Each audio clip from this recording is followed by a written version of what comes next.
Well, welcome to Johnny's Garage. This is it. We finished it finally. If you look at the other video when it was in progress, you can tell that a lot's been done since then, especially on the inside.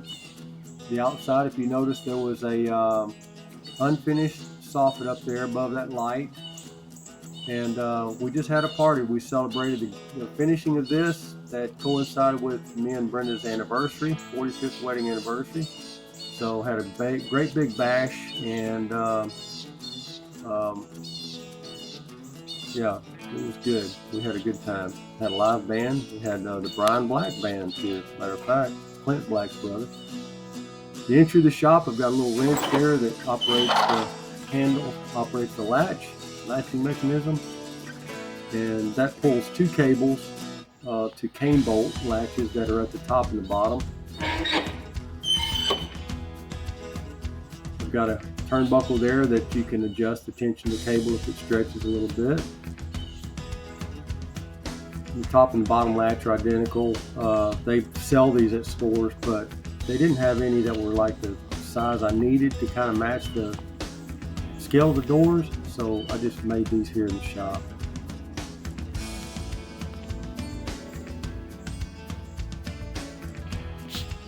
Here's a little bit of a look at the epoxy floor. This is the interior. All the construction debris and everything's been moved out, and there's the back wall that was unfinished last time if you saw the video before. And there's casement windows, metal casement windows from 50s and 60s houses.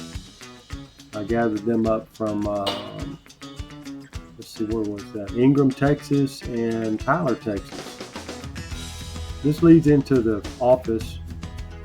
It's empty right now, but I plan to build a desk. I don't know. I'm kind of debating whether to build one or buy one. I want to move on to the motorcycle project instead of building something. Just a little surround view of the office. That's just fence boards is all that is, and they're milled down to be shiplap. That's basically it. And the wainscot is a corrugated tin from it's structural corrugated from a fire station I built many years ago. That was all scrap. Leads into the restroom. Same thing there, fence boards, shiplap. The last video I didn't have anything in here. We have all the facilities in there now, so that the restroom is usable. We've got a little stainless sink, came out of a restaurant, right there to the left. You can barely see it. This is the little alcove that leads to it. It's a good place.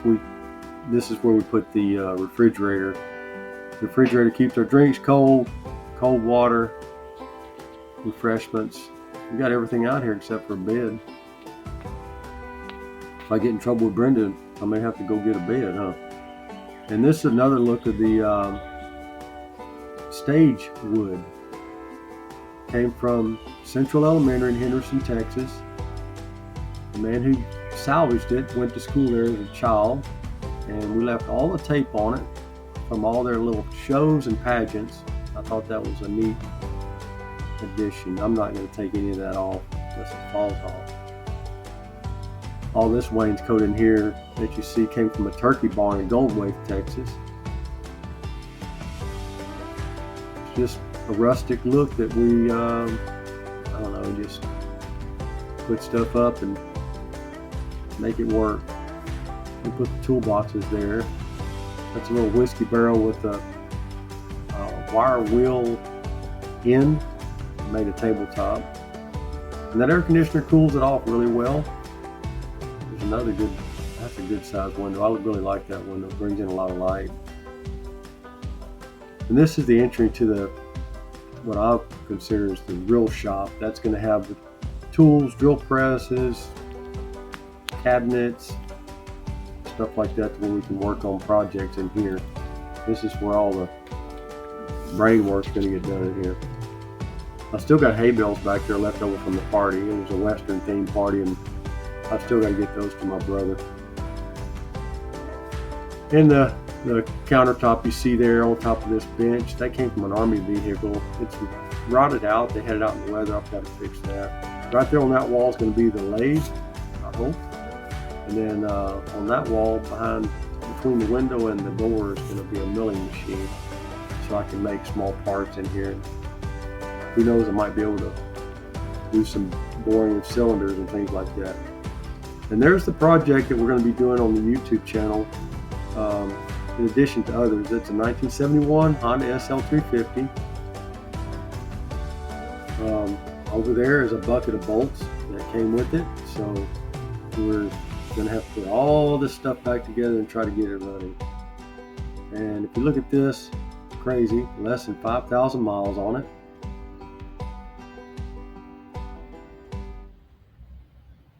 Here's a good overall view again. And the ceiling, that is the tin that came from Gonzales.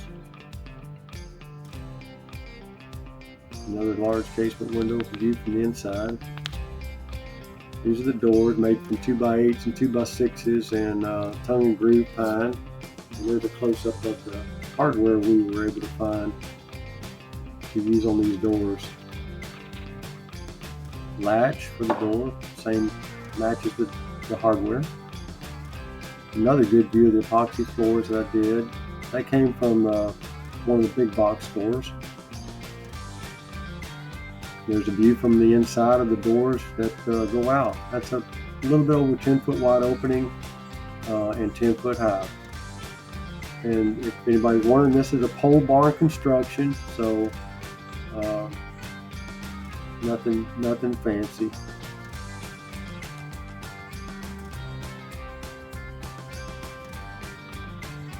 Walking out of the garage, I can put a car in here. I do have plans to put a 2-post lift, but I don't plan on working on cars as a mainstay. My personal stuff and maybe my family, yeah, but sticking to small engine stuff. There's a trench drain. It was my mistake. I did not have the slab built high enough, so I had to install this system. That's a sump that I put in, and it takes the water from the trench drain and pumps it out here to these little pop-ups. The one on the left is from the pump, and the one on the right is natural drainage, so that if we lose electricity, water will still drain there and prevent flooding the shop like it has before. That was my mistake. And that is our shop supervisor. That's Franny. I guess she's got an itch. The concrete was a huge plus for us because we were having to go through mud and sand and tracking in the shop and the flooding issues.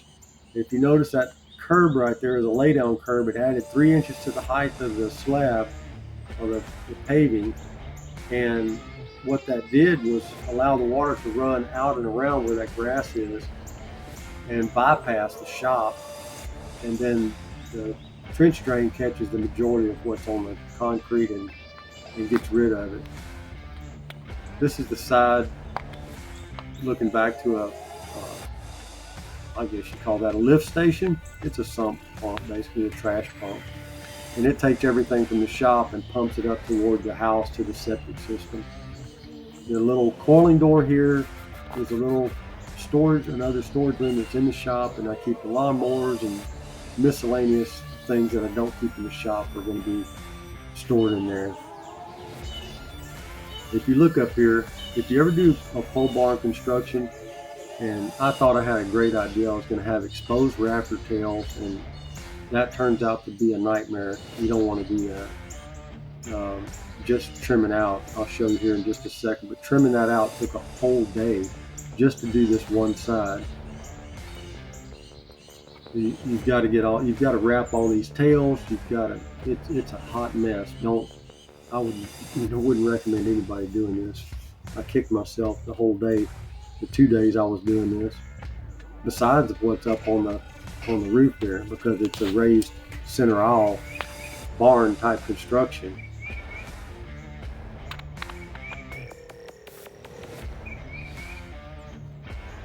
Looking back to the sidewalk that goes into the side door to the shop. And there she goes again. Supervisor leading the way. Franny.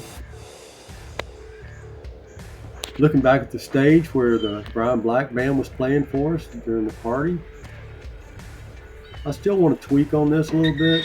I like the way it works. It's kind of cool, but my daughter mentioned the handle. You should have handles that match there. So I don't know if I'm going to raise that black handle or put another one beside it. What I'm going to do there. But if you noticed in between those doors, you can see the gap. I've got to fix that to where the air can't leak out. That's my only leak area right now. But that's Johnny's garage. Stay tuned. We're going to have a lot more videos.